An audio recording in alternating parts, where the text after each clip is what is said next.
Tell us about the song that you just chose, Fleetwood Mac. Okay, well, from previously mentioned Fleetwood Mac Then Play On album, the first track on the album is Danny Kerr. It's sort of shared between Danny and Peter, the whole album, and that's a Danny Kerwin cut.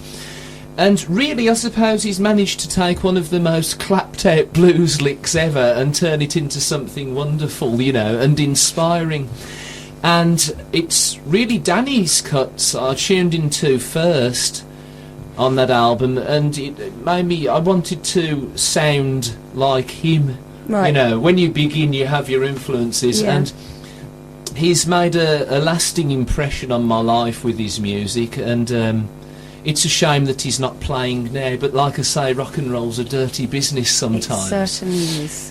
And I must say that the track Trevor Burton Balls, Fight for My Country, the band also included Steve Gibbons and Denny Lane. Yeah. And was sort of, you know, and Trevor's kind of like John Mayall and Kim Simmons in that way, who we played earlier, Savoy Brown, in as much as it's a Birmingham institution, his band. And it's almost a Birmingham supergroup, isn't it, Balls? Yeah, absolutely, yeah. And some of the best in the business, rather like Mighty Matt Little and brother Ray Richman. These are their official titles. Yeah. They go by in the Birmingham Ordained. scene. So the next song up that you've chosen is Jeremy Spencer, Aphrodite. Aphrodite, actually. Aphrodite. Not a hermaphrodite. But let's not go down that route. It's amazing how wonderful the English language can be, isn't it, when you mutate Especially when I'm in charge of it. So Jeremy Spencer, the other original third guitarist, well, second, I suppose, the guitarist in Fleetwood Mac. From Lichfield originally. We were playing at the Pokey Hole Blues Club, as you have played as well, Zoe, last night. Old famous Pokey Hole Club, which is in Lichfield. Yeah. And that's where Jeremy was from originally, and I was chatting to the guy who sent Jeremy's demo tape over to Mike Vernon last night and got him in Fleetwood Mac to begin with. But this is something from a more recent album, Bend in the Road, a double album that was released for Record Store Day on vinyl. And it's once again, he sort of captured some of those Fleetwood Mac Kilnhouse vibes, more than he probably did at the time. But it's all still there. He's a functioning, wonderful musician, very inspiring. Excellent. I'm getting a real education today, I have to say. This is all going on my personal playlist when I get home. Let's have a listen. Jeremy Spencer, Aphrodite. Yes.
Let's go!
business, and I want y'all to know that we're trying to be a success and bring you a very fine show. Are you ready? Are you ready? Are you ready? Let's go.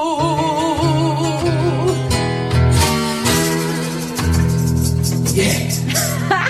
Some organic songwriting right there. Love it, love it, love it. I need to talk about these instruments that you brought into the studio today. Watching that slide playing was a pleasure. Absolutely. Thank you, Zoe. You love my slide I play. love You your mentioned slide it before. playing. So what have you got? What's this guitar that you're playing on?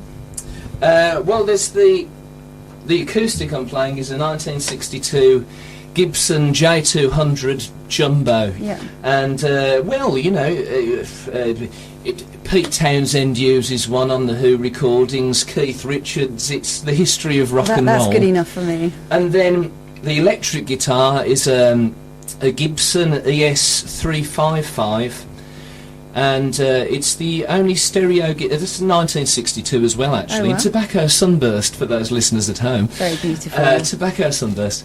And it's the only stereo guitar there is, Gibson, and I think Rickenbacker are the only people that make the stereo bass as well. Yeah. But it's so you can. The pickups are wired to left and right, so you can, when you're on stage and with echo and things, you know, you can sound like you're coming from the back of the room when in fact you're in the front of the room. Fantastic. Something like that, anyway. Something like that. Something like that. They're beautiful. And moving on to this very interesting looking bass, Matt, with no head on it. Yeah, it was the first one that I ever bought. I used to go into the bass centre in Birmingham, Yeah. and it was run by a friend of mine called Spike Barker, and he used to pick out the best basses, and he actually sold me two, actually, and I've still got them today. And I bought this one today because we were playing acoustically, and it's not an active bass, and I've got no effects pedals, and it's small because we're in a cupboard. So We are in a cupboard, So I just thought I'd bring this Much one. to Ray's delight. Yeah. So my question earlier was how do you tune it, but the tuning pegs are at Yeah, the bottom. it's called a Steinberger system, and it was I think the first basses that had them on were made by a company called Status, Okay. and now they're really good for keeping in tune, to be honest. Fantastic. They kind of lock in. So they're I've never great. seen one before. It just looks as though you've got a bit mad on stage and smashed it up a bit and lost the head. But no, it's great. It's a beautiful Thank looking you, guitar. thank you. And behind me, the troublesome Ray Richmond on Moroccan roll Outrageous. drums. Outrageously Outrageous troublesome. statement.